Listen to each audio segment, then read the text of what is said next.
Hello everyone, welcome to my channel. Today topic is joint venture and public private partnership यानी PPP. First of all अपने को ये देखना है कि ये दोनों कंसेप्ट आए कहाँ से हैं। देखो, फॉर्म ऑफ बिजनेस ऑर्गेनाइजेशन यानी बिजनेस करने के वे कितने हैं, बिजनेस करने के कितने तरीके हैं। तो बिजनेस ऑर्गेनाइजेशन को हमने 3 पार्ट में क्लासीफाई किया है। पहला प्राइवेट सेक्टर। प्राइवेट सेक्टर में वो बिजनेस आते हैं जिनको या तो एक इंडिविजुअल या फिर ग्रुप ऑफ इंडिविजुअल मिल करके उस बिजनेस को क्या कर रहे हैं, रन कर रहे हैं, वही उस बिजनेस में इन्वेस्ट करते हैं पैसा, वही उस बिजनेस को मैनेज करते हैं। सेकंड है पब्लिक सेक्टर। पब्लिक सेक्टर में वो बिजनेस आते हैं जिनको ऑपरेट भी कौन करता है, गवर्नमेंट, पैसा भी इन्वेस्ट कौन करता है, गवर्नमेंट, पूरे बिजनेस की मैनेजमेंट कौन संभालता है, गवर्नमेंट। थर्ड है जॉइंट सेक्टर। जॉइंट सेक्टर किस चीज का जॉइंट सेक्टर, इस प्राइवेट सेक्टर का और इस पब्लिक सेक्टर का, दोनों, यानी एक इंडिविजुअल या फिर group of individual and government दोनों मिल करके अगर बिजनेस कर रहे हैं तो उस बिजनेस को किस सेक्टर में इंक्लूड करेंगे, जॉइंट सेक्टर के अंदर। तो जॉइंट सेक्टर क्या है? जॉइंट सेक्टर एक ऐसा सेक्टर है, joint sector is the partnership. किस चीज की पार्टनरशिप है, किसमें, between private and public sector. इस प्राइवेट सेक्टर और इस पब्लिक सेक्टर की, यानी एक इंडिविजुअल या फिर group of individual plus government, अगर दोनों मिल करके अगर कोई बिजनेस कर रहे हैं तो उस बिजनेस को जॉइंट सेक्टर के अंदर इंक्लूड करेंगे। तो जॉइंट सेक्टर के अंदर हम 2 पार्ट में क्लासिफाई करते हैं सभी बिजनेस को। पहला है जॉइंट वेंचर और दूसरा है पब्लिक प्राइवेट पार्टनरशिप। अब देखो, ये जॉइंट सेक्टर का, अगर जॉइंट सेक्टर का कोई एग्जांपल दूं मैं आपको, जॉइंट सेक्टर मींस पब्लिक और प्राइवेट सेक्टर दोनों मिलकर के बिजनेस कर रहे हैं। जैसे बिल्कुल सिंपल एग्जांपल है Maruti Suzuki company. Maruti company किसकी है? Maruti company Indian government company है। और सुजुकी क्या है? सुजुकी जापान की कंपनी है, एक जापान की प्राइवेट सेक्टर की कंपनी। तो दोनों कंपनियां मिल करके, देखो, इंडिया की है मारुति कंपनी गवर्नमेंट और सुजुकी क्या है, जापान की कंपनी है प्राइवेट सेक्टर की। तो दोनों ने, एक प्राइवेट सेक्टर और एक पब्लिक सेक्टर, दोनों ने मिल करके एक बिजनेस किया। दोनों कंपनियों ने मिल करके बिजनेस किया। मारुति जो गवर्नमेंट कंपनी है, सुजुकी जो प्राइवेट कंपनी है, दोनों ने मिल करके एक बिजनेस किया और उस बिजनेस को हम जॉइंट सेक्टर का बिजनेस बोलते हैं। तो अगर एक लाइन में बोला जाए कि जॉइंट सेक्टर क्या है, जहां पर प्राइवेट सेक्टर और पब्लिक सेक्टर दोनों मिल करके बिजनेस कर रहे हैं, उस सेक्टर को बोलते हैं जॉइंट सेक्टर। जॉइंट सेक्टर को 2 पार्ट में क्लासिफाई करते हैं। पहला है जॉइंट वेंचर और सेकंड है पब्लिक प्राइवेट पार्टनरशिप। अब हम क्या करेंगे, 1 बाय 1 दोनों बिजनेस के फॉर्म को, joint venture and public private partnership को डिटेल में डिस्कस करेंगे। इंपॉर्टेंट टॉपिक है, ध्यान से देखना। देखो आगे।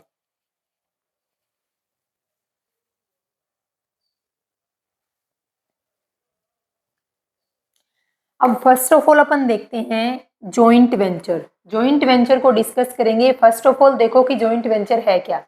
जॉइंट वेंचर बिजनेस ऑर्गेनाइजेशन का एक फॉर्म है। कौन से बिजनेस ऑर्गेनाइजेशन का? जॉइंट सेक्टर का। जॉइंट सेक्टर में बिजनेस करने के लिए सबसे पहला फॉर्म आता है जॉइंट वेंचर, यानी जहां पर गवर्नमेंट और प्राइवेट सेक्टर दोनों मिल करके बिजनेस कर रहे हैं। तो 2 या ज्यादा फर्म मिल करके एक नया एंटरप्राइजेस एस्टेब्लिश कर रहे हैं। 2 फर्म आई, एक ए लिमिटेड, एक बी लिमिटेड, दोनों ने मिल करके बिजनेस किया और उससे जिस बिजनेस को एक नया बिजनेस निकला, देखो एक ए लिमिटेड थी, एक बी लिमिटेड थी, दोनों ने मिल करके एक नया बिजनेस एस्टेब्लिश कर दिया, ए बी लिमिटेड। तो इस ए बी लिमिटेड को क्या बोलते हैं? जॉइंट वेंचर बोलते हैं। देखो क्या लिखा मैंने इधर, 2 या ज्यादा फर्म मिल करके एक नया एंटरप्राइजेज एस्टेब्लिश करती हैं, उसको क्या बोलते हैं? जॉइंट वेंचर बोलते हैं। 2 business enterprises may be private, may be government, may be foreign company. इस पॉइंट पर फोकस करना, क्योंकि देखो 2 बिजनेस एंटरप्राइजेज मिक्स होंगे, उनमें से एक एंटरप्राइजेज गवर्नमेंट हो सकता है, एक प्राइवेट हो सकता है, या फिर उनमें से कोई एक कंपनी फॉरेन कंपनी भी हो सकती है। Type of enterprises, both domestic company भी हो सकती है और एक फॉरेन एंटरप्रेन्योर भी हो सकता है। जरूरी नहीं है कि दोनों ही कंपनी इंडिया की हो। ए लिमिटेड और बी लिमिटेड थी, दोनों कंपनियों ने मिल करके एक नया बिजनेस सेटअप किया है। दोनों में से एक जरूरी है कि एक प्राइवेट सेक्टर की हो और जरूरी है एक पब्लिक सेक्टर की हो, ये ध्यान रखना है। जॉइंट वेंचर के अंदर ये ध्यान रखना है कि एक प्राइवेट और एक पब्लिक दोनों सेक्टर की इन्वॉल्वमेंट जरूरी है। इधर लिखा है कि एक डोमेस्टिक भी हो सकती है और एक फॉरेन एंटरप्रेन्योर भी हो सकता है। इनका कॉमन ऑब्जेक्ट होता है और इनका म्यूचुअल गेन होता है। इनको छोड़ो, मैं आपको बताती हूँ कि जॉइंट वेंचर क्या है। जब दो या ज़्यादा एंटरप्रेन्योर मिल करके कोई बिजनेस सेटअप करते हैं उसको हम क्या बोलते हैं, जॉइंट वेंचर मिलते हैं। अब इन दो या ज़्यादा एंटरप्रेन्योर में एक एंटरप्रेन्योर तो गवर्नमेंट जरूरी है, यानी एक कंपनी गवर्नमेंट और एक कंपनी क्या है, प्राइवेट सेक्टर की होनी कंपलसरी है। दोनों का क्या होगा, कॉमन ऑब्जेक्ट होगा जो मैंने यहाँ लिखा है, और दोनों म्यूचुअल गेन के लिए, दोनों मिल करके बिजनेस रन करने के लिए एक एग्रीमेंट करेंगे। सेकेंड पॉइंट क्या है, दोनों मिल करके एक नई फर्म बनेगी, एक नई कंपनी बनेगी। जैसे पहले ए लिमिटेड थी, एक बी लिमिटेड थी, दोनों को मर्ज किया, दोनों ने एक एग्रीमेंट किया कि हम दोनों मिल करके बिजनेस कर रहे हैं, हमारा कॉमन ऑब्जेक्ट होगा, हमारा म्यूचुअल गेन होगा और एक हमारी एक नई फर्म होगी, दोनों मिल करके बनाएंगे जिसको। तो ये है हमारे पास जॉइंट वेंचर। अब क्या है कि एग्जाम्पल देती हूँ मैं आपको जॉइंट वेंचर का, ताकि अच्छे से क्लियर हो जाए। जैसे कि इंडिया की एक कंपनी थी मारुति उद्योग लिमिटेड, जो कौन सी कंपनी थी, गवर्नमेंट कंपनी थी। जापान की एक कंपनी थी सुजुकी मोटर कॉरपोरेशन, जो प्राइवेट सेक्टर की कंपनी थी। तो एक गवर्नमेंट है और दूसरी क्या होगी, प्राइवेट होगी। और जॉइंट वेंचर में मैंने आपको क्या बताया है कि दो कंपनियां, कम से कम दो या ज्यादा जब मिल करके कंपनियां कोई बिजनेस करती हैं तो दो में से एक गवर्नमेंट और एक प्राइवेट दोनों होगी। अब देखो, दोनों मिल करके, मारुति और सुजुकी दोनों का मिल करके जो एग्रीमेंट हुआ था दोनों कंपनियों के बीच में, उसका नाम रखा गया मारुति सुजुकी इंडिया लिमिटेड, जो एट प्रेजेंट क्या है कि वर्किंग कंडीशन में है। इसका मेन ऑब्जेक्ट क्या था, देखो इंडिया की मारुति कंपनी ने और जापान की सुजुकी कंपनी ने क्या किया, मिल करके एक एग्रीमेंट किया कि हम दोनों मिल करके बिजनेस करेंगे। इनका मेन एम क्या मिलेगा, इनका कॉमन ऑब्जेक्ट मिलेगा। इनका ऑब्जेक्ट क्या है वो देखो, ऑब्जेक्ट क्या है कि मिडिल क्लास फैमिली को कवर करना है। इंडिया की मिडिल क्लास फैमिली के लिए क्या है, कार की मैन्युफैक्चरिंग करनी है। सबको पता है कि मारुति सुजुकी कंपनी क्या बनाती है, गाड़ी बनाती है। गाड़ी भी कौन सी सेगमेंट की बनाती है, मिडिल क्लास फैमिली के लिए बनाती है, लगभग 5 सीटर गाड़ी ही बनाती है। यानी इसका मेन ऑब्जेक्ट क्या है कि मिडिल क्लास को कवर करना है। जैसे कि एल्टो 800 है, मारुति ये स्विफ्ट गाड़ी है, ये किस में आती है, ये कौन बनाती है, मारुति सुजुकी कंपनी की। अब देखो एंट्री लेवल, मैंने इधर लिखा कि एंट्री लेवल। अब मिडिल क्लास फैमिली जब मान लो गाड़ी लेने की सोचती है तो वो सीधी तो फॉर्च्यूनर पे नहीं जाती, सीधी तो स्कॉर्पियो पे नहीं जाती, वो पहले से छोटी गाड़ी लेने प्रीफर करती है। तो उनके लिए एक एंट्री लेवल देती है, जैसे कि एल्टो 800 है, ये एंट्री लेवल देती है। एंट्री लेवल में वो गाड़ियाँ होती हैं जो बिल्कुल छोटी हैं, जैसे एल्टो 800 हो गया। फिर क्या है, बजट सेगमेंट होती है। अब मिडिल क्लास फैमिली का इतना बजट तो नहीं होता कि स्टार्टिंग में वो फॉर्च्यूनर परचेज करे। वो स्टार्टिंग में क्या है कि अंडर बजट में क्या है, गाड़ियां प्रोवाइड कराती है, जैसे कि क्या हो गया, स्विफ्ट गाड़ियां हो गई। तो मारुति और सुजुकी दोनों कंपनी का एक मेन, दोनों ने मिल करके एक एग्रीमेंट किया कि हम दोनों मिल करके इंडिया की मिडिल क्लास फैमिली को कवर करेंगे, उनके लिए हम गाड़ी बनाएंगे। ठीक है, उनका मेन ऑब्जेक्ट क्या था, उनका मेन ऑब्जेक्ट था कि मिडिल क्लास फैमिली के अंडर बजट में गाड़ी बनाई जाएगी। और मिडिल क्लास फैमिली को क्या है कि ऑटो मार्केट के लिए, उनकी मतलब गाड़ी परचेज करने के लिए एक एंट्री लेवल देंगे, हम उनको एक रास्ता देंगे कि हाँ आप ये गाड़ी परचेज कीजिए जो कितनी है, जो आपके बजट के अंडर में है। तो जॉइंट वेंचर क्या है कि जॉइंट वेंचर बिजनेस का एक ऐसा फॉर्म है जिसमें प्राइवेट सेक्टर और पब्लिक सेक्टर दोनों मिल करके क्या है, एक एग्रीमेंट करते हैं कि हमारा ये मेन ऑब्जेक्ट है और अब हम दोनों मिल करके एक नया बिजनेस सेटअप कर रहे हैं, जिसका ऑब्जेक्ट क्या होगा, जिसका हमारा ऑब्जेक्ट क्या होगा, कॉमन होगा और म्यूचुअल हमारा क्या होगा, गेन। जिसका एग्जाम्पल मैंने बेस्ट एग्जाम्पल दे दिया आपको, जैसे मारुति उद्योग लिमिटेड और सुजुकी मोटर्स कॉर्पोरेशन ने मिल करके दोनों ने एक कंपनी बनाई थी, मारुति सुजुकी इंडियन कंपनी। क्या है, Maruti Suzuki Indian limited company बनाई है, जो किसका एग्जाम्पल है, बेस्ट एग्जाम्पल है जॉइंट वेंचर। अब हम देखते हैं कि जॉइंट वेंचर के टाइप्स और उसके फीचर्स।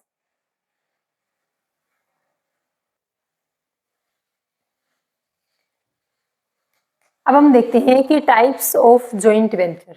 जॉइंट वेंचर को दो टाइप्स में क्लासिफाई करते हैं। पहला है कॉन्ट्रेक्चुअल बेस्ड जॉइंट वेंचर और दूसरा है equity based joint venture. Contractual का मतलब है कि दो पार्टी के बीच में, दो बिजनेस के बीच में एक एग्रीमेंट हुआ है, कॉन्ट्रैक्ट हुआ है। और इक्विटी मीन्स क्या है? इक्विटी मीन्स ओनरशिप, यानी एक ऐसा बिजनेस है जिसमें दोनों पार्टी की ओनरशिप है। और यहाँ पर सिर्फ दोनों पार्टी के बीच में क्या हुआ है? कॉन्ट्रैक्ट हुआ है। देखो कैसे। कॉन्ट्रेक्चुअल बेस्ड जॉइंट वेंचर में क्या होता है कि जैसे ए लिमिटेड एक कंपनी है और बी लिमिटेड एक कंपनी है, दोनों मिल करके एक प्रोजेक्ट पूरा करेंगे, लेकिन कोई नई कंपनी नहीं बनेगी। ध्यान रखना है कि जॉइंट वेंचर अगर कॉन्ट्रेक्चुअल बेस्ड है तो दो कंपनियां मिल करके किसी एक सिंगल प्रोजेक्ट को कंप्लीट करेंगी, बट कोई नई कंपनी नहीं बनेगी। ओनली और ओनली दोनों पार्टी के बीच में क्या है? कॉन्ट्रैक्ट और एक एग्रीमेंट होता है। उस एग्रीमेंट के बेस पर दोनों पार्टियां, दोनों कंपनियां क्या करती हैं? बिजनेस करती हैं। देखो जैसे मैकडोनाल्ड, स्टारबक्स, एमबी चाय वाला, ये किसके एग्जाम्पल है? ये एग्जाम्पल है कॉन्ट्रेक्चुअल बेस्ड जॉइंट वेंचर का। जैसे बिल्कुल बेसिक एग्जाम्पल मैं आपको दूं, जैसे एमबी चाय वाला है, तो एमबी चाय वाले की जो बिजनेस स्टार्ट किया था वो उसने अहमदाबाद गुजरात से स्टार्ट किया था।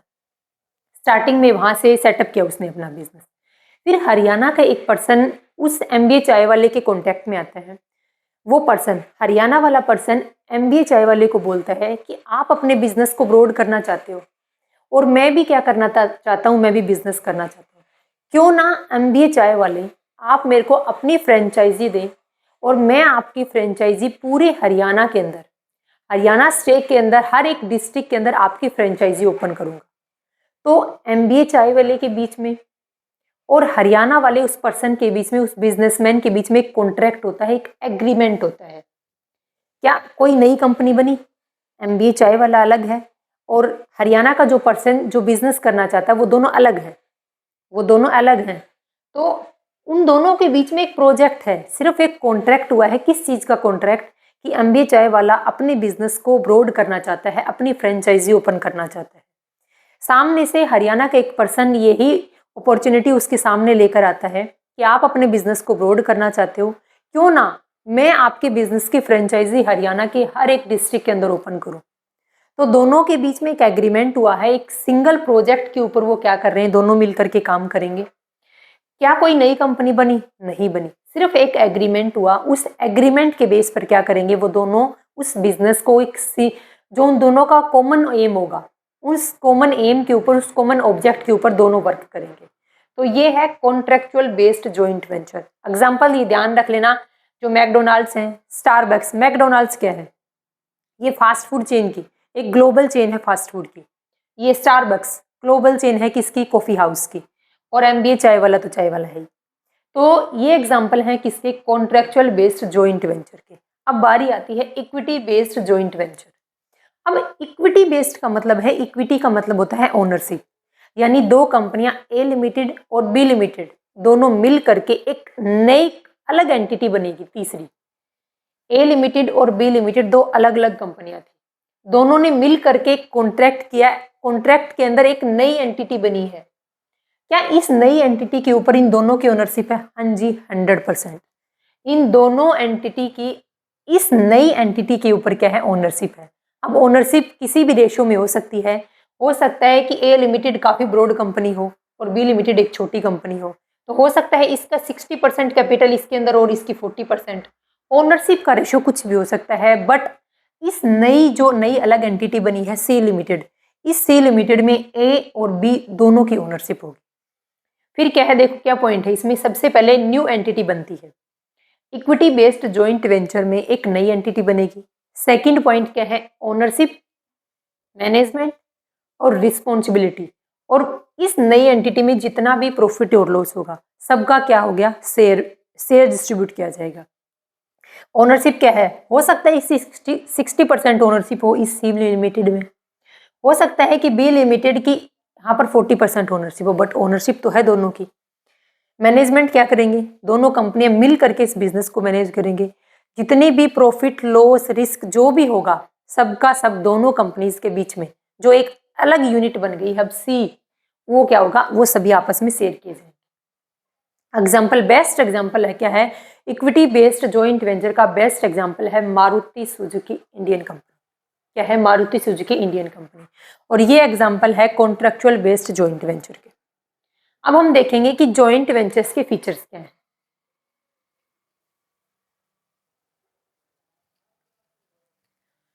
नेक्स्ट अपने पास है कि फीचर्स ऑफ जॉइंट वेंचर, यानी जॉइंट वेंचर्स के फीचर क्या है। सबसे पहला है easy entry in overseas market. अब जैसे मैंने आपको एग्जांपल दिया था मारुति सुजुकी कंपनी का, मारुति इंडिया की कंपनी थी और सुजुकी जापान की कंपनी थी। अगर सुजुकी कंपनी यानी फॉरेन कंपनी इंडिया के अंदर अगर बिजनेस करना चाहती है तो वो इंडिया के मार्केट से, इंडिया के कस्टमर से, उनकी पसंद नापसंद से बिल्कुल अनअवेयर है, कुछ नहीं जानती यहाँ के बारे में। तो एक फॉरेन कंपनी इंडिया के अंदर आ करके बिजनेस एस्टेब्लिश करना और उस बिजनेस को बेटर वे में रन करना क्या इजी है? किसी भी कंपनी के लिए इजी नहीं है। अगर इंडिया की कोई कंपनी भी अगर बाहर फॉरेन के अंदर अपना बिजनेस एस्टेब्लिश करना चाहती है तो इतना इजी नहीं है उस मार्केट को कैप्चर करना, क्योंकि ना तो हम उस मार्केट के बारे में जानते, ना ही वहाँ के लोगों की पसंद और नापसंद के बारे में जानते। लेकिन अगर हम जॉइंट वेंचर कर रहे हैं, अगर जैसे कि मारुति कंपनी के साथ में सुजुकी कंपनी ने क्या कर लिया, कॉन्ट्रैक्ट कर लिया और दोनों ने मिल करके क्या किया, एक नई यूनिट बनाई मारुति सुजुकी इंडिया लिमिटेड। तो सुजुकी कंपनी को फायदा क्या हुआ? क्योंकि उसने मारुति कंपनी की जमी जमाई मार्केट की, बनी बनाई मार्केट की, क्योंकि मारुति कंपनी को इंडिया के मार्केट का पता था, इंडिया के कस्टमर्स की डिमांड का पता था। तो सुजुकी कंपनी ने मारुति के साथ कोलैबोरेट करके यही फायदा उठाया। यहाँ पर क्या है, इंडियन मार्केट की नापसंद पसंद का एक कंपनी जिसको पहले से पता है उसके साथ कोलैबोरेट किया और अपने बिजनेस को क्या कर दिया, ब्रॉड कर दिया। तो इजी एंट्री है, ओवरसीज मार्केट में एंट्री करना ज़्यादा इजी रहेगा। फिर है रिस्क इन मिनिमाइज। अब रिस्क को मिनिमाइज कैसे किया गया? बाहर की कोई फॉरेन कंपनी इंडिया के अंदर अपना नया बिजनेस एस्टेब्लिश कर रही है। अब रिस्क ही रिस्क है, ना तो कस्टमर की डिमांड का पता, ना उसको रॉ मटेरियल की कॉस्ट का पता, ना यहाँ के रिसोर्सेज का पता। तो यहाँ बिल्कुल वो फॉरेन कंपनी इंडिया के अंदर आई है तो इंडिया उसके लिए market, person, customer, employer, share holder सब उसके लिए अननोन है। तो उसके लिए रिस्क क्या है? उसके लिए रिस्क हाई है। लेकिन अगर फॉरेन की कोई कंपनी इंडिया की कंपनी के साथ कोलैबोरेट करती है, जॉइंट वेंचर करती है कि मेरा ऑब्जेक्ट ये है, इंडियन कंपनी बोलती है कि मेरा ऑब्जेक्ट भी यही है, क्यों ना दोनों हम मिल करके एक सिंगल ऑब्जेक्ट अचीव करना है दोनों को, क्यों ना दोनों मिल करके हम बिजनेस करें। तो इस तरीके से अगर जॉइंट वेंचर करके बिजनेस कर रहे हैं तो रिस्क को मिनिमाइज किया जा सकता है। फिर क्या है, टेक्नोलॉजी बेनिफिट। टेक्नोलॉजी का बेनिफिट कैसे मिलेगा? कोई मान लो दो कंपनियां मिलकर के बिजनेस कर रही हैं, एक कंपनी के पास क्या है, ह्यूमन रिसोर्स ज़्यादा है, दूसरी कंपनी के पास क्या है कि मशीन यानी टेक्नोलॉजी ज़्यादा है। तो क्यों ना दोनों कंपनियां मिल करके अपनी जो एफिशिएंसी बेस्ट है उसको यूज किया जाए। एक के पास क्या है, एक के पास ह्यूमन कैपिटल है और दूसरे के पास क्या है, टेक्नोलॉजी है। क्यों ना दोनों कंपनियां मिल करके और अपनी अपनी जो बेस्ट पॉइंट है उसका फायदा उठाकर पूरी मार्केट को कैप्चर किया जाए। तो टेक्नोलॉजी का बेनिफिट मिलेगा। मान लो ये मारुति कंपनी थी और सुजुकी थी, तो सुजुकी कंपनी के पास टेक्नोलॉजी क्या है, काफ़ी हाई है, लेकिन मारुति कंपनी के पास में क्या है, इंडिया के अंदर एस्टेब्लिश है, टेक्नोलॉजी तो इतनी हाई नहीं है लेकिन इसके पास मैन पावर काफ़ी है। तो इंडिया की मारुति कंपनी ने सोचा क्यों ना हम जापान की सुजुकी कंपनी की पास जो हाई टेक्नोलॉजी है उसको हायर करके उसके साथ में बिजनेस करके क्यों ना हम इस सुजुकी कंपनी के पास जो हाई टेक्नोलॉजी है उसका फायदा उठाया जाए। कॉम्पिटिटिव स्ट्रेंथ होगी। कॉम्पिटिटिव स्ट्रेंथ का मतलब है कि ये कंपनी भी कार बनाती है और ये कंपनी भी कार बनाती है, ये कंपनी भी वही मिडिल क्लास फैमिली के लिए कार बनाती है और ये सुजुकी कंपनी भी मिडिल क्लास फैमिली के लिए कार बनाती है। तो दोनों के कस्टमर अलग अलग है, क्यों ना दोनों कंपनियां मिल करके जो आपस में पहले compete कर रही थी, आपस में पहले दोनों कंपनियों के बीच में कंपटीशन था, क्यों ना उस कंपटीशन को खत्म करके हम दोनों मिल करके मार्केट के लिए एक नया प्रोडक्ट लॉन्च करेंगे। पहले ये अपने मारुति के नाम से गाड़ी निकालती थी, ये सुजुकी के नाम से गाड़ी निकालती थी मान लो। अब दोनों ने क्या है कि दोनों ने मारुति सुजुकी के नाम से अपनी गाड़ियां लॉन्च करनी स्टार्ट की मार्केट में। तो क्या इन्होंने मार्केट को कैप्चर नहीं कर लिया? पहले जो आपस में कॉम्पीट कर रही थी, अब आपस में कॉम्पीट करने के बजाय इन्होंने क्या किया, मिल करके मार्केट के अंदर ये अपना बिजनेस लॉन्च किया। रिडक्शन इन कॉस्ट, कॉस्ट कम होगी। कॉस्ट कैसे कम होगी? मान लो मारुति कंपनी के पास क्या है, मैन पावर अच्छी है, यहाँ पर टेक्नोलॉजी अच्छी है, तो हमें कैसे करके कॉस्ट को कम करना है। यहाँ पर इन मैन पावर में से हम सबसे बेस्ट मैन पावर को उठाएंगे, यानी जो काफ़ी एफिशिएंट एम्प्लॉय हैं उनको लेंगे, यहाँ की बेस्ट टेक्नोलॉजी को यूज करके हम एक ऐसा प्रोडक्ट बनाएंगे, एक ऐसी गाड़ी बनाएंगे मार्केट के लिए जो मिडिल क्लास के लिए बिल्कुल क्या है रेयर, उनके अंडर बजट में होगी। तो यहाँ पर अगर कॉस्ट कम होगी तो सेलिंग प्राइस भी तो कम होगी। तो ये क्या है, ये जॉइंट वेंचर के कुछ फायदे हैं। पहला, फॉरेन मार्केट के अंदर एंट्री आसान हो जाएगी। क्यों? क्योंकि वहाँ की बनी बनाई फॉरेन कंट्री के अंदर बनी बनाई मार्केट को हमने यूज कर लिया। क्यों? क्योंकि हमने डायरेक्ट जाकर अपना बिजनेस एस्टेब्लिश नहीं किया, बल्कि पहले से फॉरेन कंट्री के अंदर बनी बनाई कंपनी के साथ में हमने क्या कर लिया, मर्जर कर लिया, कोलैबोरेट कर लिया। दूसरा क्या है, रिस्क मिनिमाइज होगा। तीसरा क्या है, टेक्नोलॉजी का फायदा मिलेगा। नेक्स्ट क्या है, कॉम्पिटिटिव स्ट्रेंथ मिलेगी। हमें कंपटीशन नहीं किया दोनों कंपनियों ने आपस में, बल्कि दोनों ने क्या किया, कोलैबोरेट कर लिया और दोनों ने मिल करके बिजनेस किया। और फिर क्या है, कॉस्ट का रिडक्शन होगा। कॉस्ट रिडक्शन तो अपने आप ही होगा क्योंकि रिसोर्सेज का मैक्सिमम यूटिलाइजेशन होने लगा और बेस्ट वे में होने लगा, जिससे क्या हुआ, कॉस्ट कम से कम आई, तो यानी कॉस्ट रिडक्शन हो गई और सेलिंग प्राइस हाई हो गई। तो ये हमने जॉइंट वेंचर को डिस्कस किया। अब सेकंड जो फॉर्म ऑफ बिजनेस है वो है अपने पास पब्लिक प्राइवेट एंटरप्रेन्योर। देखो,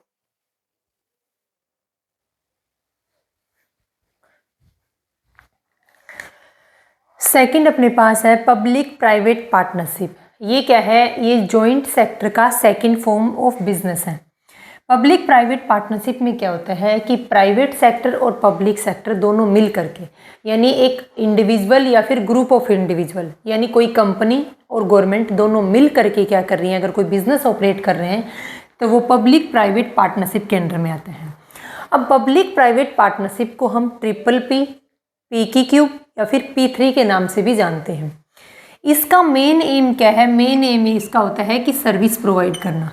अब आप बोलोगे कि जॉइंट वेंचर के अंदर भी क्या था, एक गवर्नमेंट एंटिटी और एक थी प्राइवेट एंटिटी, मिल करके क्या है कोई बिजनेस कर रहे थे। यहाँ पर भी पब्लिक प्राइवेट पार्टनरशिप में एक गवर्नमेंट एंटिटी और एक प्राइवेट एंटिटी मिल करके अगर बिजनेस ऑपरेट कर रही हैं तो दोनों में डिफरेंस क्या है। देखो, जॉइंट वेंचर का मेन एम प्रॉफिट अर्न करना है, अपना खुद का सोचते हैं वो सिर्फ। जैसे मारुति सुजुकी कंपनी है, उसको गवर्नमेंट से क्या लेना देना है, पब्लिक से क्या लेना देना है, उसका मेन फोकस रहता है अपने प्रॉफिट के ऊपर।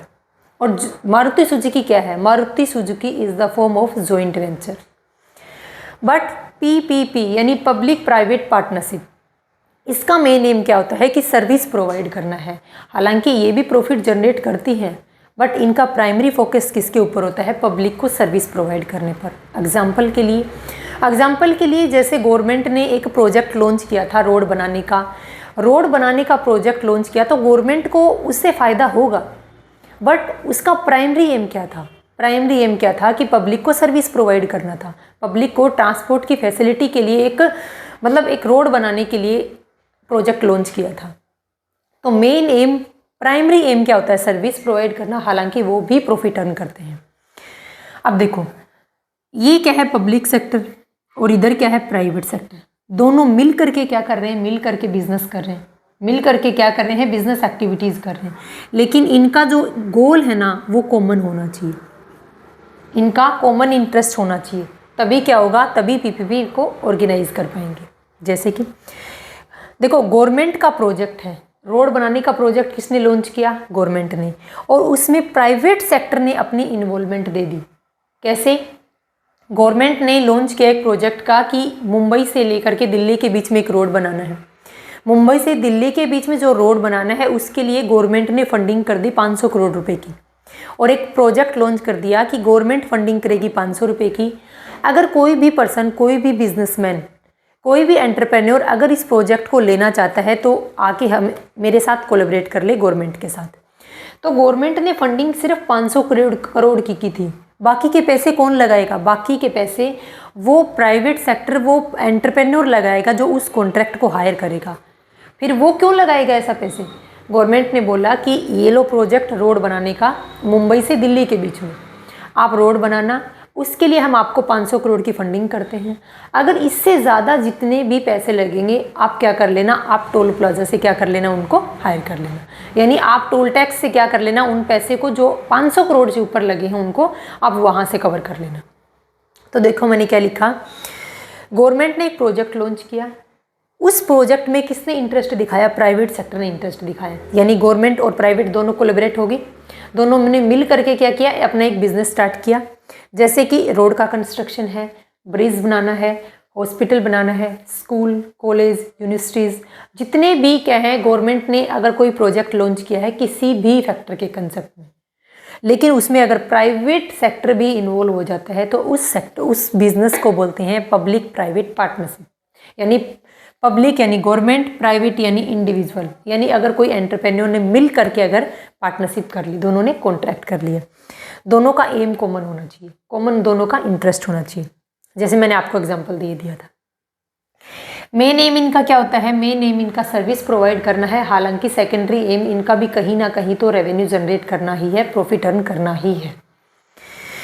जैसे कि एग्जांपल है, इसका best example Shri Jagannath international airport जो पुरी के अंदर है, यानी जो उड़ीसा के अंदर है। पुरी कहाँ है? उड़ीसा में। तो श्री जगन्नाथ इंटरनेशनल एयरपोर्ट जो बनाया गया था, उस टाइम पर गवर्नमेंट ने क्या कर दी? फंडिंग कर दी। उस एयरपोर्ट की कंस्ट्रक्शन की फंडिंग गवर्नमेंट ने कर दी, बट उसको हैंडल किसको कर दिया? हैंडल कर दिया प्राइवेट सेक्टर को, कि ये लो प्राइवेट सेक्टर, आप इसको हैंडल करोगे, इसके मेंटेनेंस और इसको ऑपरेट करने का काम किसको सौंप दिया? प्राइवेट सेक्टर को सौंप दिया। तो गवर्नमेंट और प्राइवेट दोनों ने मिल करके क्या किया है? अगर कोई बिजनेस किया है तो उसको बोलते हैं PPP। अब हम देखेंगे कि इस पब्लिक प्राइवेट पार्टनरशिप्स की कुछ फीचर्स।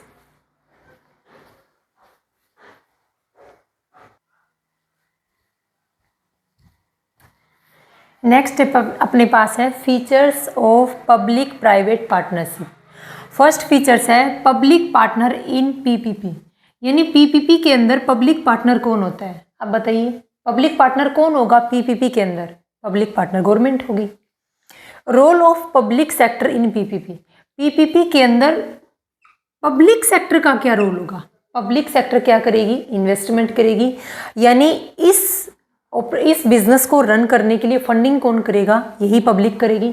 इसका मेन एम क्या होगा? सर्विस प्रोवाइड करना होगा, पैसा इन्वेस्ट करेगी। और साथ में इसका मेन एम क्या है? इसका मेन एम है सोशल ऑब्लिगेशन।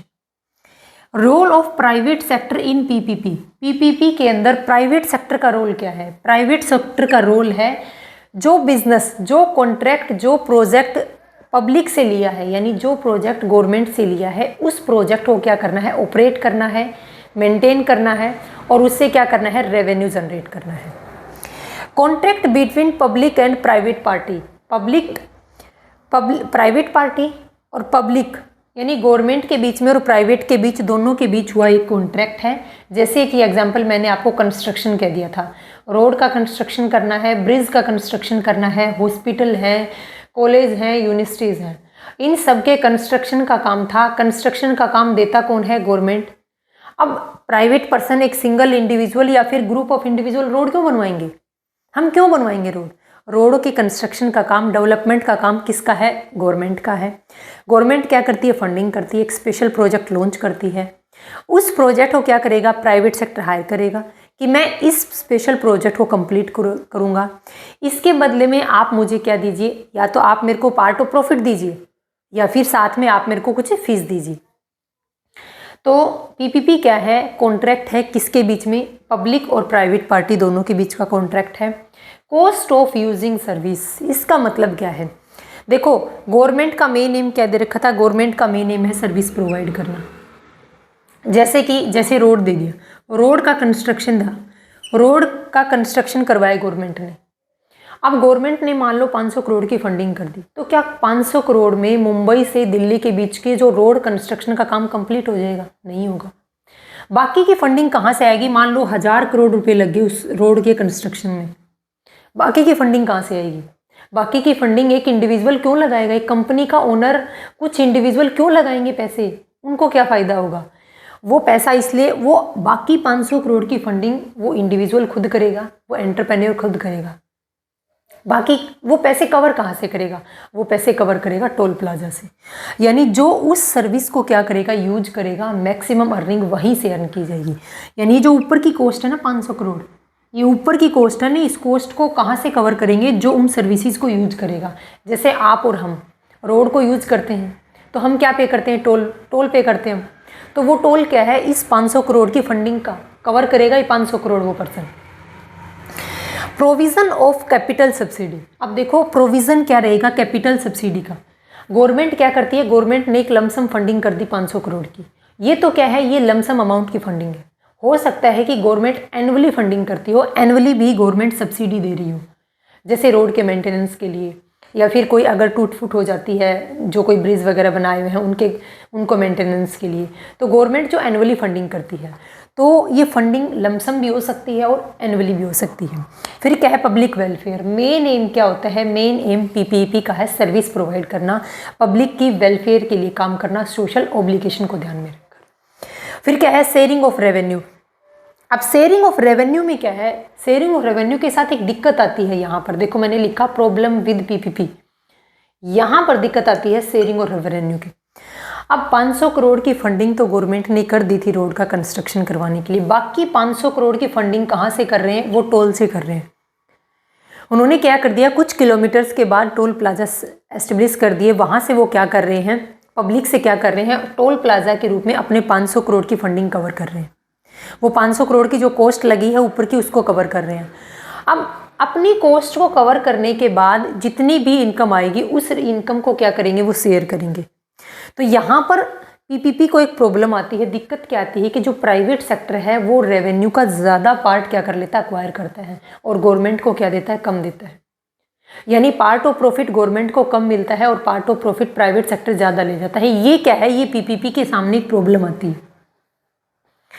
तो मैंने आपको क्या बताया था, फॉर्म ऑफ बिजनेस ऑर्गेनाइजेशन में जॉइंट सेक्टर के 2 फॉर्म बताए हैं। 2 फॉर्म में पहला था जॉइंट वेंचर और दूसरा था पब्लिक प्राइवेट पार्टनरशिप। दोनों के अंदर क्या है कि गवर्नमेंट और प्राइवेट मिल करके क्या है, बिजनेस को ऑपरेट कर रहे हैं, बिजनेस को रन कर रहे हैं। बट जॉइंट वेंचर का मेन एम प्रॉफिट अर्न करना है, बट पब्लिक प्राइवेट पार्टनरशिप का मेन एम क्या है, सर्विस रेंडर करना है। क्या करना है, पब्लिक को वेलफेयर के लिए काम करना है इसका। तो ये अपना क्या था, पब्लिक प्राइवेट पार्टनरशिप और जॉइंट वेंचर का टॉपिक फिनिश होता है। इस टॉपिक को हमने लास्ट 6 से 7 वीडियो में डिटेल में कवर किया है। फॉर्म्स ऑफ बिजनेस ऑर्गेनाइजेशन अपने पास मेन टॉपिक था। फॉर्म्स ऑफ बिजनेस ऑर्गेनाइजेशन को हमने 3 पार्ट में क्लासीफाई किया था, प्राइवेट सेक्टर के बिजनेस, पब्लिक सेक्टर के बिजनेस और जॉइंट सेक्टर के बिजनेस। यहाँ ये अपना forms of business organization finish होता है। नेक्स्ट चैप्टर अपना सर्विसिंग से रिलेटेड है कि सर्विस जैसे बैंकिंग है, ट्रांसपोर्टेशन है, इंश्योरेंस है, वेयर हाउसेज हैं, ये क्या है, ये सर्विस है, ये सर्विस ऑर्गेनाइजेशन है। ये अपना नेक्स्ट चैप्टर अपन स्टार्ट करेंगे। But this topic forms of business organization now finish and thank you.